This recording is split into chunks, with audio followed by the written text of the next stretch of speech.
So welcome to Northern Powerhouses, our business success stories series of interviews where we discuss with local business leaders, their backgrounds, their successes and their challenges and what really drives them forward. And today I'm really delighted to have with us Richard Midgley, who's the founder and group strategy director at the Ponderosa Agency. So Richard, firstly, thanks so much for spending a little bit of time with us. And if you'd like to introduce yourself and Ponderosa to the audience and how you help your clients, that would be great. Hello, thank you, Chris. Richard Midgley. I founded Ponderosa about 12 years ago now, just sort of in the teeth of the financial crisis. So we managed to keep going from that. And now we've got an agency of 65 people, turnover of about 4 million quid, with some great clients, the likes of KCOM, Hisense, Russell Hobbs, George Foreman, Remington. Good client list for the north of England. We do some great work for them, and that's mainly brand communication, so brand understanding, brand planning, advertising, social media and web, so digital. And we're now part of a group called Audience Collective, where we can get other services like PR, media, research, and that's starting to really help us with our clients, so that we can give them specialist services, but we can also give them independent services. It's not all jack of all trades, so that's what we do. Brilliant. It's yeah, and it's great to be broadening that deliverable to clients. I can see how that will work really well. So could you maybe to start, could you tell a little bit about your background, how you got into business and why this particular one? I think I've always had when I got into this business, it was what you would still traditionally call advertising. Yep. I worked for an agency in Leeds called Advertising Principles, but I loved ads when I was a kid. I can still remember my favourite ads. I can still talk about my favourite ads. Lots of things back then when TV was in its pomp, and it was, advertising was great, and it was and still is great, and the ideas and the people are great.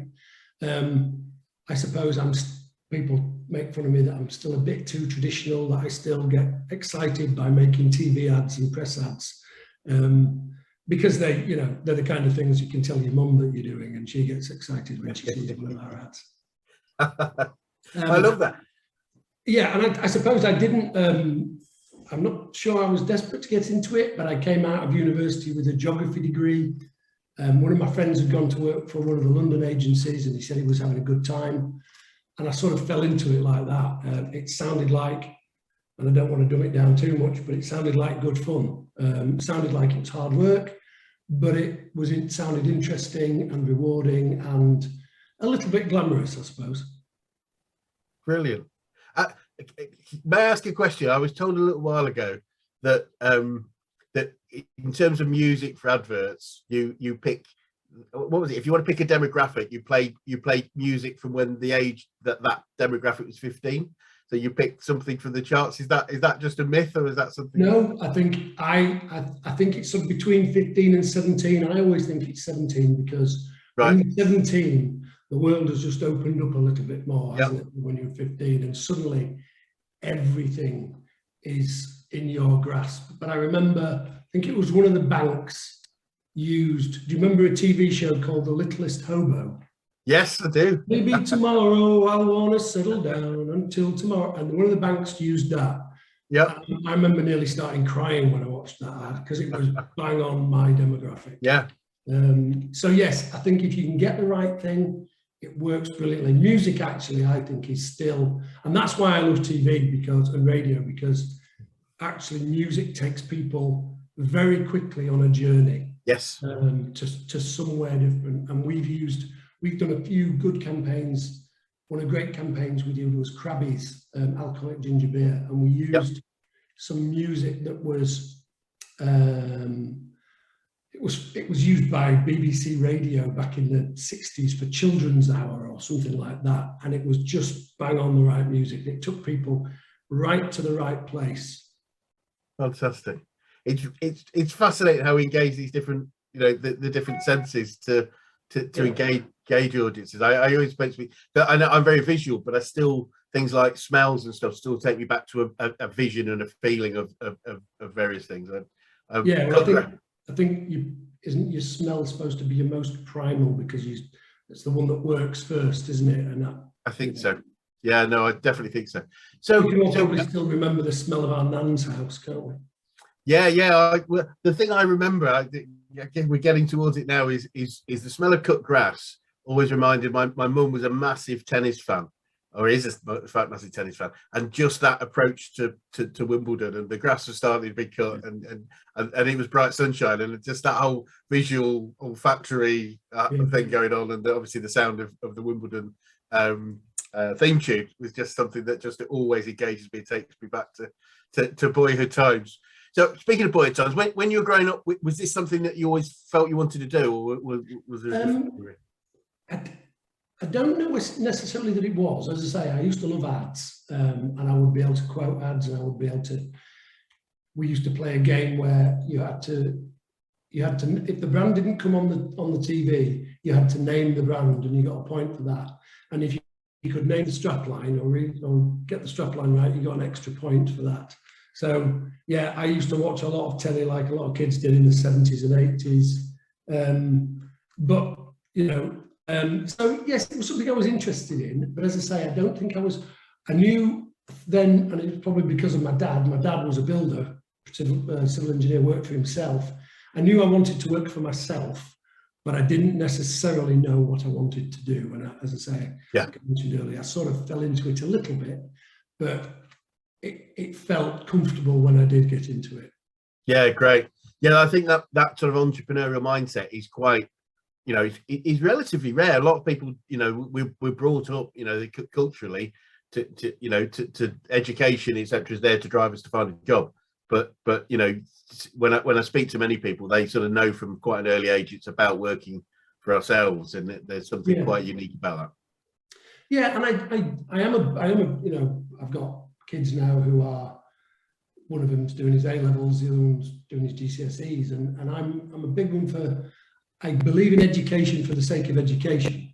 I don't think you should just do it to get a job, but actually, but I do believe that, it's an important thing. So I wouldn't want them to duck out too soon.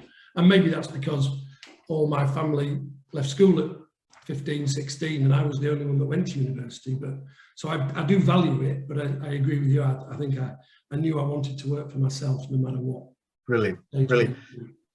So looking back over your experiences, what are some of the biggest issues and challenges you've had to overcome? I think I left it a little bit too late to start my own business. My business partner, who we merged agency with, he started when his agency, I think, early 30s, and he was still probably young and stupid enough not to care, whereas I left it and had kids and was married, and it almost was more risky doing it when I had a bit more responsibility. So that was a challenge. I think as I say, when we set up, there was a deep recession on. That was a big challenge. But I thought at the time, well, if we can get through this period, we can probably get through anywhere. And then we set like many people do, we set the business up on the back of a client sort of saying, yeah, okay, I'll back you. But then we lost that client. That client got too big. They got to about 40% of our billings a month, and then we lost them. Yeah. Not that anybody did anything wrong. I think the client wanted to move on, but it was quite a sharp exit in the end. And losing 40% of the billings overnight was a. So what did I learn? I learned you can't put all your eggs in one basket. Yes. You need to make sure you've got contracts with people so that you've got a bit of a buffer. Yeah. They actually evoked they said somebody had done something wrong, which I don't believe they had, but even so. So it was a very, very harsh lesson. We had to make a lot of people redundant. And actually, a friend of mine who runs a PR agency gave us a really good piece of advice. While we were very upset to make people redundant and we didn't want to do it, he said, actually, they will all get jobs. He said, you've got to look after yourself. And we didn't do anything we did look after everybody. We did pay them all the redundancy, but we didn't want to let them go. But actually, he was right.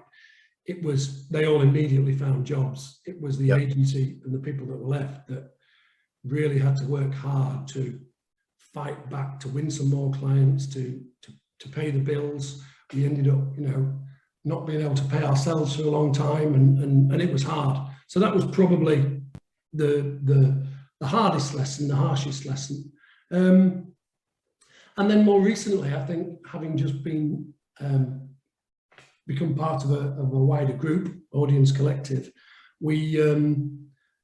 that's been another lesson where you go from being your own boss, you make all the decisions, to you've taken some investment in to buy more agencies, and then suddenly you have a boss again. We have a chairman who's in charge, and he demands a certain level of performance and financial performance, which we are doing, but that is a big lesson again, is from somebody who's been running his own business for 12 years and makes all the decisions, to suddenly having a boss again is a very, very, and I would say to anybody who's thinking about that, think very carefully, because it's not everybody that can adapt to it, I wouldn't have thought.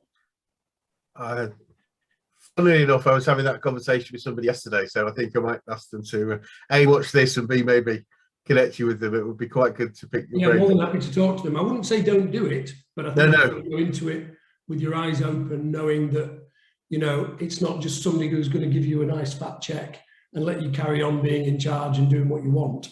They're going to give you a nice check, hopefully, if you've got it right, but they're then going to want performance. Yes. Yeah. That's no. It would be good. Good to.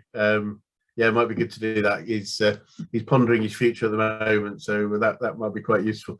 And as you say, that hit on 40%, it's a good sort of lesson, isn't it? I mean, I often say to people, anything more than 20 to 25% of an individual client, starts to create that element of risk. That shouldn't mean we should reduce that client, but it should be just we build up the business around other clients as well. I suppose again, one of the things we've learned, Chris, over this last period is there's a very different mindset launching and growing a business to then running a business. Yes. And one of the reasons we've become part of the group is we grew well, and we got to a decent level, but then lots of agencies, I think, plateau. And that mindset of when you're growing and you're launching, you will do anything. You'll do anything to keep alive. You'll do anything to keep your head above water. And so when a client is coming along saying, "I'll give you more work, I'll give you more work," it's very, very difficult to say, actually, we don't want it, because all you're worried about doing is getting the bills paid. Once you're a bit more established, it's a bit easier to say, actually, yes, we do need to keep you under 20-25%, and that's the figure that we use. It's a bit easier once you're established and that you've got a business that's been going for 10 years. But when your business is growing, it's a hard. And you've got to be very disciplined to say, and we weren't disciplined enough to say to people, "No, sorry, we don't want to do it." It's easy in hindsight. I mean, 100%. But what's interesting, I really, from what you said, is that change in mindset over time, Richard. Which, if we don't do, we stay where we are. If that makes sense. I often say to people, you can get to a decent size of business, especially in terms of turnover, etc., with a few good people in sheer blood and guts. You just need to work really hard. But once you hit that limit of how much more you can't give anymore, then you can't grow anymore without changing quite fundamentally how we operate. And one of the biggest things we've done is we've appointed a woman called Sophie Bennett, who's come up through the agency, worked with us on and off over the years, and we've made her the MD. And I've had to let her make the decisions and take a step back to say, right, your skill actually is running the business and running it profitably. And she does that through, knowing the numbers inside out, knowing the clients, knowing the people, being disciplined, all the things that we weren't, I wasn't. And she, and she's taking it to the next level of stability, success, profitability, and all the right things. And again, that's that's difficult when you're sort of wanting to go, "Ooh, I wouldn't do it like that," and she, you know, to be fair, she's strong enough, and I'm willing to go, yeah, you're now in charge. Brilliant, well done. I know that's a challenge. I've worked with quite a few businesses where that's the similar thing happened. The original owners have taken a step back and appointed an MD, and yeah, I've seen that be quite a challenging time. In fact, I remember one that and it was fascinating. The MD was very good at what they did. They were very good in that growth mode, and was reporting growth every quarter. And the owner was literally, we only worked this out over time, was literally hearing, "I'm better than you. I did a better job." And it was almost like there was a friction. There was growth, which as shareholders you would want to see, but there was a friction. And to be fair to Sophie, she does tell us that she's better than us. But actually, sometimes you've got to be, you know, you've got to grow up, haven't you, and go, yeah, you've got skills that we don't have, and not everybody's brilliant at everything. And actually, I said this to a group of people at the agency the other day, that I very much follow the Brian Clough way of doing things, and they all stared at me like, "Who is Brian Clough?" But everybody has a job and does their job properly. Don't try and do everybody else's job, because not everybody can score the goals. Some people have to do the defending. Some people have to, you know, cross the ball.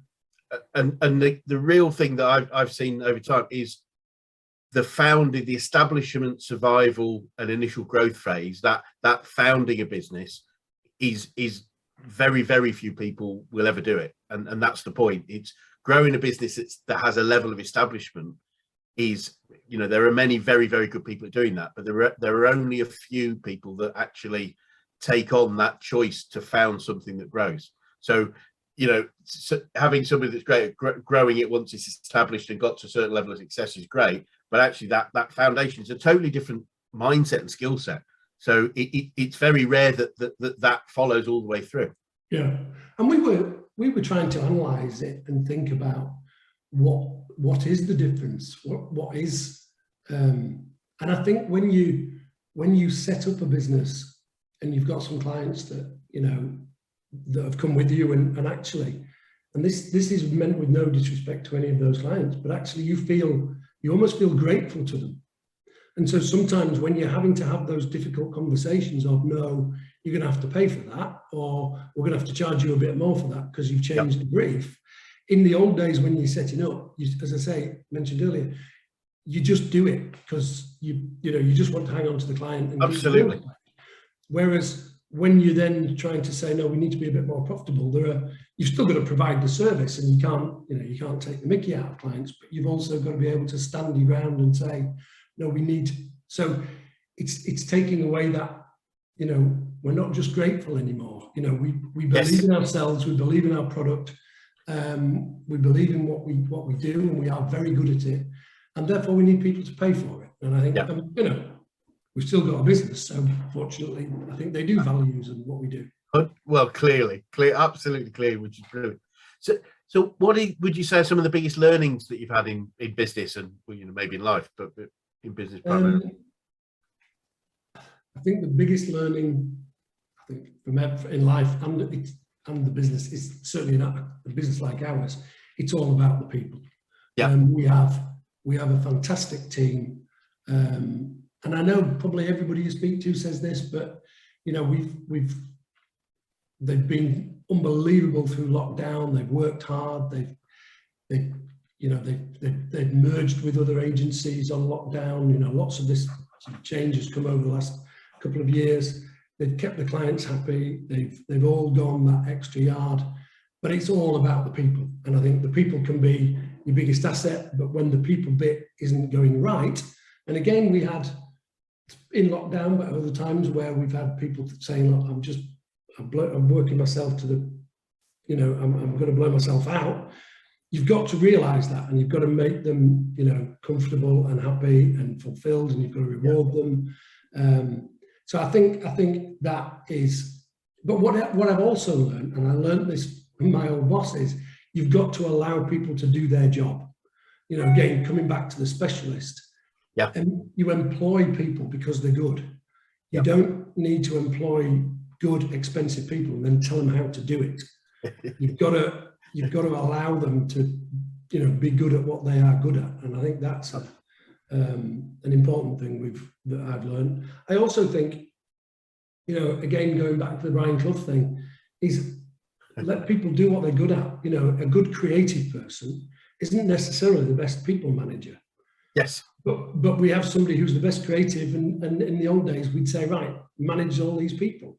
Some of them are great at it, but sometimes you want to keep people doing what they're good at, not necessarily writing reports and doing admin. I completely agree. This idea that strengthen your weaknesses is hard work and not particularly enjoyable. And I think it's Brian Tracy talks about the best organisations are the ones where everybody spends most of their time doing the three things they're really good at and they really love. Yeah. And everything else can be delegated to somebody else, because if we're all doing that, then we're going to be motivated, we'll be enjoying it, and therefore we'll be highly productive and profitable. So it's a very sensible thing. And I suppose the thing I always try and do is do it with a smile on my face. I think, try and make it fun, try and make it a place that people want to be in, especially now, post-pandemic. I know I'm sat in my office at home, but actually we've got to make sure that people want to come back to the office. And we talked earlier before we started about Zoom is great and there's a lot of benefits to it. But I also think certainly for the younger people and the people we're bringing in, they need to sit next to people sometimes. And they need to listen to other people on the phone with a client, or dealing with a creative, or dealing with briefing people, and understand what good looks like in the office. Even the fact that it's their turn to make a cup of tea is, they can't just turn up and expect, they've got to learn a bit by osmosis of being around people who are good, and that's, I think some of us who hopefully have got a nice room to work in and a garden and everybody's happy, you've got to think about these people who are, maybe sharing a flat in the city centre. Some of the guys at our place were like that. They want to be in the office, and I think making it a good place to be, and hopefully a fun and rewarding, because working in an agency is hard. You've got to have some of the upside to make up for that difficult stuff as well. No, I can totally understand that. Probably didn't answer your question, but no, it's great. No, it really does. But you obviously mentioned Brian Clough a couple of times. There's a couple of great quotes I've got for him. But as you're probably aware, we're a coaching organisation. I'm keen to know who's the best coach, whether it's business or sport, that you've ever had, and what made them so. I think the best coach I had in my formative years was a guy called Phil Hesketh, who is now a life coach. And he was old school. He's the reason why I still sometimes wear a tie. And but he was old school, Procter & Gamble, smartest man you've ever met, always dressed to the nines, but also his presentations, his preparation, check the meeting room hasn't got people in, make sure you turn up on time. Just almost, again, the things you learn in sport as well. Do the things that don't require talent. Don't give the client an obstacle because you're scruffy. Don't make the client give them an obstacle because you're late, or you haven't got a good presentation. Have good presentation skills. Don't used to video us and make us do presentations, and if you said you go, right, you've done it again. So he was great. He taught me all about client service. That was great. He was probably my, would also make a bollocking sound like a bollocking. He was old school. If you did something wrong, you would be told you'd done it wrong. But I didn't take offence at that, and I think sometimes, and I think it did benefit me, because I was probably a bit cocky when I came out of uni and went to work for him. So yeah, he was pretty good. In sport, probably a school coach, but he was just more of a rugby coach, because I've mentioned Brian Clough, and I don't know anything about football. I don't really never played football. I'm more of a rugby person. But just our rugby coach who just taught you that was, I think his phrase was, rugby was 25% skill, 25% luck, and 50% clog, which just meant you had to work hard and put your head into places where you didn't really want to put it. And again, I think in business, I think there are a lot of agencies where people think it's all about a nice fancy idea. It's not. It's about hard work. It's doing the things that aren't necessarily the enjoyable things, but doing those things repeatedly, you know, getting into good discipline, hard work. And then, was it Gary Player who said, the more I practice, the luckier I get, because it's just making it work for yourself. Because as you said earlier, nobody else is going to blow your trumpet for you. You've got to do it yourself, and it's just hard work. Absolutely. No, that all makes sense. And funnily enough, I when you mentioned advertising principles, I wondered if you were going to mention Phil. I know Phil quite well, right. And he's brilliant. Yeah. My wife and I met at Principles, and Phil, because we met at Principles, suggested that Principles sponsor our wedding. But my wife turned her nose up at that. I thought it'd be quite a good idea to get a free wedding, but she'd have to wear a red dress. But she poo-pooed that. But yes, he was. And then bizarrely, we were on holiday a few years later, and he was speaking at the Tampa Dome, where he's obviously very successful nowadays. But and again, he was funny. You know, I used to like the fact that, and he probably still is funny, but you know, he could make people laugh, and that can break down a lot of barriers if you can if you can make people laugh. It really is. But the prep, I mean, I've been lucky enough. I ran a day where we both spoke together, which was a goal I set when I first heard him speak. I was really keen to speak together. We ran a day's course on customer service and various other things, and persuasion, which is his forte. And the preparation, seeing the preparation that he has for every part of his presentation is quite, stunning. He knows what he said at every event he's ever done, so he never repeats himself if he goes to different events. And that pre-prep that you mentioned was quite stunning. Yeah, even little things like make sure you haven't got your change or your keys in your pocket, because when you're standing up presenting, you'll be jangling them. You don't want to be jangling. No, absolutely. and little things like that were just, I don't know. They just stuck with me, because they were just right. Okay, here's an older guy who's happy to, give you his opinion, but also he's doing it because he wants you to be better. Yeah. No, brilliant. No, that's great. It's great to hear a little bit about his background before I met him, and so that's wonderful. So going back, I mean, obviously we mentioned Brian Clough a couple of times. Any other favourite quotes or sayings that you fall back on at challenging times or even good times? Probably the ones about people being the specialists. I think for me, I remember we were once at Principles asked to come up with our favourite quote. And my favourite quote of all that I fall back on is, imagination is more important than knowledge. And that was Albert Einstein who said that. And I think that's really important, because if you're going to try and get to the moon, you've got to imagine that you could get to the moon before you try and work out how you're going to get to the moon. So unless you can imagine getting to the moon, you will never work out how you get to the moon. So unless you can imagine a great campaign or a great agency or even putting together an agency group, unless you can imagine that first, you'll then never work out how you're going to get and do it. So I think that for me is my favourite quote. And it's not, I suppose, it's only loosely business related, but I think sometimes people have to have that. You've got to have that vision. People talk about a vision all the time. Well, you've got to have that vision of, I'm going to create this or do this, and that I think is my favourite. I love it. I haven't heard that quote before. I've heard it a couple of times, but I could absolutely agree. That whole vision of, unless we think about what we want to achieve, how can we even start thinking how? And I mean, I was so engaged by. I heard Elon Musk speak.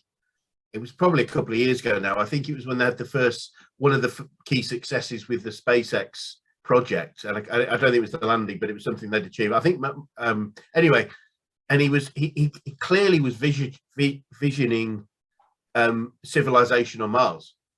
Yeah. Now that won't, I don't think he's expecting that to happen in his own lifetime, but that's what he's doing this for. The now is about, you know, civilizations on different planets, and it's just stunning to just have that amazing ability to think that far ahead. So I completely agree. I'm always amazed when you see beautiful trees planted in a straight line, and you think somebody did that, thinking I'm never going to see that in my lifetime. It's only 200 years down the line that's going to really look great. When I work with people on vision, there's a wonderful example. I think it comes from Good to Great, Jim Collins' book, about the Sony's vision, and this is Sony's from the 1950s, and this is sort of pre-war. Japanese industry was pretty much ruined, and I don't know if you remember, but I remember as a kid, Japanese electronics especially was known as Jap crap. It was poor quality, cheap rubbish. But they envisaged in the 50s that at some point in the future, Japanese technology would be considered of the highest quality. And they didn't know how, they didn't know what, but they knew that's what they wanted. And, you know, by the sort of 80s or 90s, I'd suggest Sony as a brand was seen as high quality, not necessarily the highest, but pretty high. Yeah. And having that vision again, those guys were they were going to be part of the journey, but they weren't going to see that as, and it's just having that sort of ability to say, I don't know how, but this is what we're going to do. Yeah. Is quite stunning when you get it right. So what would you say you've learned about yourself during your journey? That's a really interesting one. I think I've learned that I'm fairly flexible, because I think you have to be. I wouldn't have said that to you if when I was 19 or 20. I think I would have said I was fairly, well, looking back, I was fairly inflexible. I didn't want to do certain things. I didn't want to be certain things. Bizarrely, I'd always said to myself, I didn't want to work in London. And actually, it's probably one of the things I regret, actually, is that I've never worked in London. I should have done. So I was maybe a bit stubborn, but actually in work, you have to be flexible. You have to be flexible. You have to be resilient, because, you know, again, for every client you get, you've had to kiss a lot of frogs to get them as a client. So I'm probably more resilient than I thought I was. And I think actually the self-awareness of realizing that you're not. I think again, when I was younger, I was fairly arrogant. I thought I was brilliant at everything. And I think, you know, as you get that realization that actually, without taking credit for other people's work, but as I say, the example of Sophie Bennett, who's our MD, is realizing that actually the awareness to go, she's probably better at doing this part of the job than I am. So let's let her do it. And not, I've worked with people in the past where you almost say to them, let me get on with it. You don't need to tell me what to do and then tell me how to do it. Yeah. I think I probably realized that I'm better at that than I thought I would have been. Yeah. So they're probably the thing. I mean, again, anybody who's listening to this that knows me will probably disagree, but I think, and I'm probably more, I coached our local rugby team in Ilkley for a long time. And again, I realized I was probably a better player than I was, a better coach than I was a player, because I think I realized that I was trying to understand them rather than just tell them. And I think that's a big part of leadership, isn't it? Is be empathetic, give people a vision of what they could do rather than just tell them what to do. Yeah, it's when I trained as a business coach many years ago, one thing I was told the first week was the word education, the root of it is the word educare from Latin, and it actually, educare means to draw out. Yeah. Now I believe, traditional teaching, etc., is pushing in, do this, do that, that's a fact. But coaching for me is drawing out the person, how they can be better. We all know within ourselves what we need to do and what we need to improve. And so I think a great coach engages with an individual and helps them improve themselves rather than, needs to be even better than that person. It's the goal of the coach is to help the person be the best they can be. I think it's interesting, isn't it, that there are a lot of people, and it's like anybody who, you know, without getting too serious, but anybody who bullies or anybody who puts anybody else down, that comes from a place of insecurity, because they're trying to put other people down to make themselves feel better. Yes. And I think if I've got any skill, I believe that I'm there to build other people up and let them take the glory for it, you know. And I think hopefully people that have worked with me and worked for me see that in me, and that I'm there to make them look good, because if they look good, I look great. You know, I'm when I see our guys presenting, doing creative, doing work, I'm very proud of the work, but I'm very proud of them, because actually they're the ones who've done it, and it makes me look good. When clients go, "Oh, your agency's doing well, that piece of creative," and it's like, yeah, it was done by our people. So I'm very proud because they've made me look good. And that's not me taking the credit for it. I will always give others the credit for it. But it's that, you know, anybody who wants the best out of people, you know, let them get on with it and let them build them up. Don't try and take the credit for it. Love it. No, I completely agree, and I think that's great to hear. And so, looking forward a little bit, what does the future look like for Ponderosa, and what do you see as the main challenges moving forwards, if any? I think the biggest challenge at the moment are almost around things like the post-pandemic, working from home, how we get people, because I genuinely believe that agencies are not going to flourish on Zoom. You know, I think agencies have been the best agencies, the best ideas, the best work comes from when people collaborate. It's one of our, excuse me, it's one of our values, and it's collaborating with clients. So I think, you know, we still need to make sure that people see the office and the agency as a place to come and get together and be creative, and we bring clients into that, and we go and see clients still. I think that's a really big challenge. I think there's still challenges around being part of a group means we have to be a little bit, getting people back into the office, I think is a really difficult one. It's a challenge that we all need to, because I also think we have a duty to people who work in city centres. And as I mentioned earlier, the young people coming into the business and the office will not be able to learn how to do it on Zoom. So that's a challenge. The next challenge, I think, is the one that we're going through in terms of becoming part of a group. And there is, again, we're not trying to make it corporate, but we have to make it slightly more disciplined in terms of understanding our metrics, our output, those kind of things where we probably lacked discipline before, and we're bringing people along. That's probably another challenge for us, but I think that's just people getting used to it, and that is coming. Yeah. It's been a challenge, and it will be a challenge for a while, but the team are responding in a way that is, we couldn't ask for more. Brilliant. Oh, wonderful. That's great to hear. So just a few little questions before we sort of wrap up. What would you say to anyone that was thinking of going to business right now?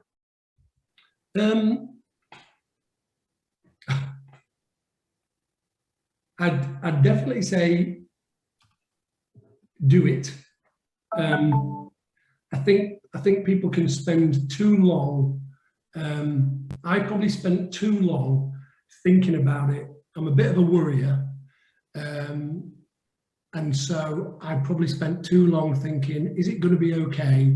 Is it going to be okay?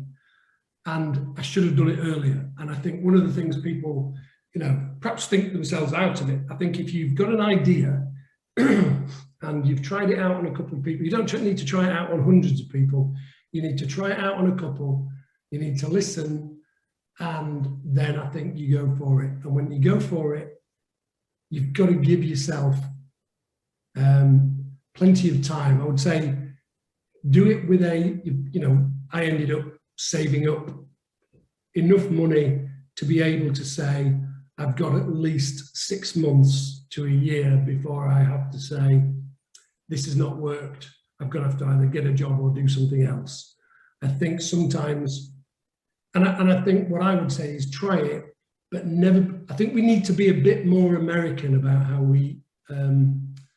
The Americans don't have any qualms with being bankrupt or having a business that's failed. We seem to think that that's a problem in the UK, and it shouldn't be. Yeah. I think it should be a badge of honour that you've tried. Maybe it didn't work. Try something else. I don't think people, and it may be a very British thing. I don't know, but I think it's try it and don't be afraid to try it and fail, because what's the worst that could happen? You have to get yourself a job. But you will regret it if you don't try. Absolutely. My founder of my organisation, a guy called Brad Sugars, who's a very successful guy. He told me quite a long time ago. He said, "I'm as successful as I am because I've made more mistakes than anybody else I know." And literally because, not despite, but because. And it was the willingness to try things and accept the failure that came. But as long as we learn from the failure, then it's not a failure. It's a learning exercise. And it's a thing that we're trying to introduce. And I've talked about a lot to the team, is that airline thing of black box thinking, that when something goes wrong, you don't look around for somebody to blame. You go, right, we've learned something else now about how to do it better. And that's why at Ponderosa our strapline is better works, because we believe that we can always do it better. You asked about my favourite quotes. I think the one that people get the most sick of me saying is every day's a school day. Because it doesn't matter how old you are, you will learn something every day. And those, not many people annoy me. Again, the team would probably disagree, but those people that go, well, I'm 50 now and I can't get any better. Yes, you can. You can always get better. You can learn something, you can learn how, you can make another mistake, and you can get better every day. And that's what we try and do at Ponderosa. We try and make sure we get better every day. Brilliant. Love it. Absolutely love it. And if you were to start your business again, is there anything that you would do differently?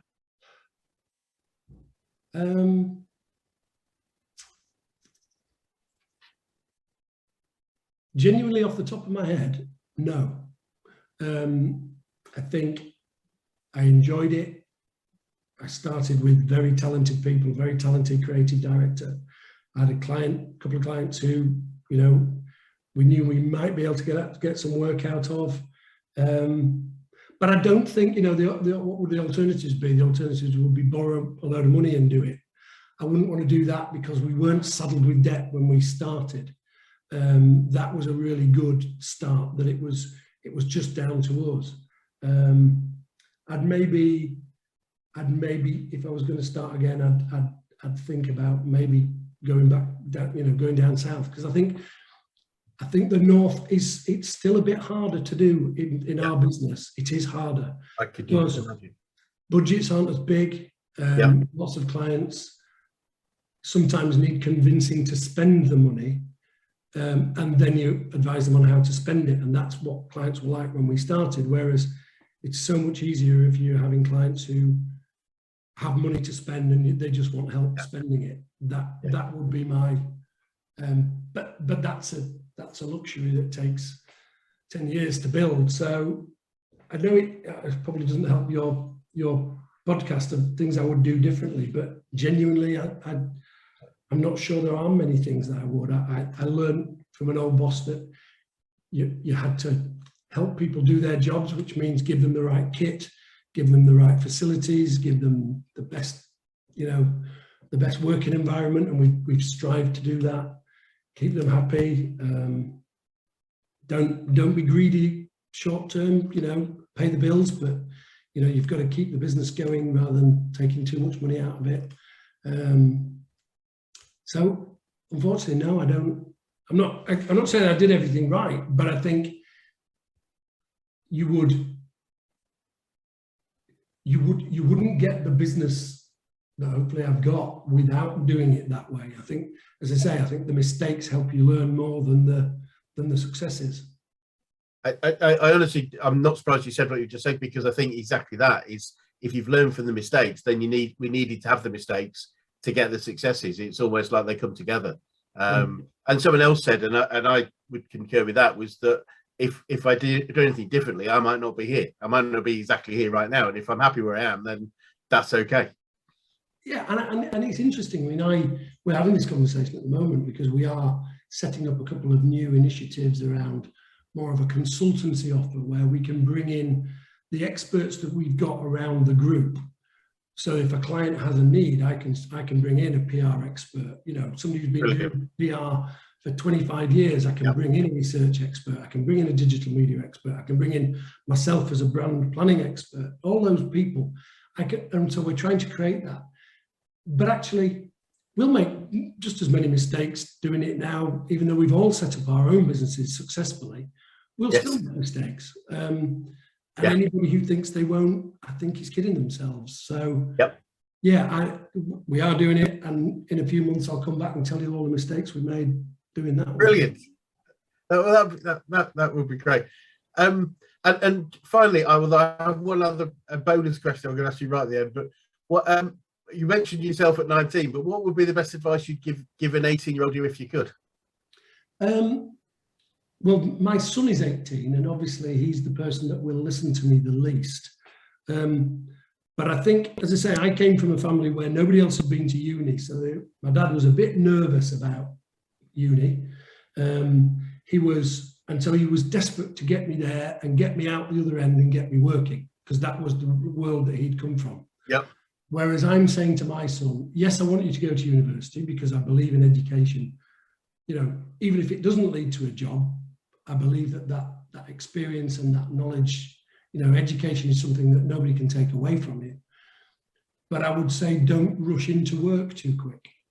I'd say go and see the world, go and do some traveling, go and work somewhere else, go and, you know, if you've never done it, go and work at a building site, or if you've never done it, go and work in an office, or just try and get some of your world experience up, because I think that can really help people. And I think that's something that lots of people don't have.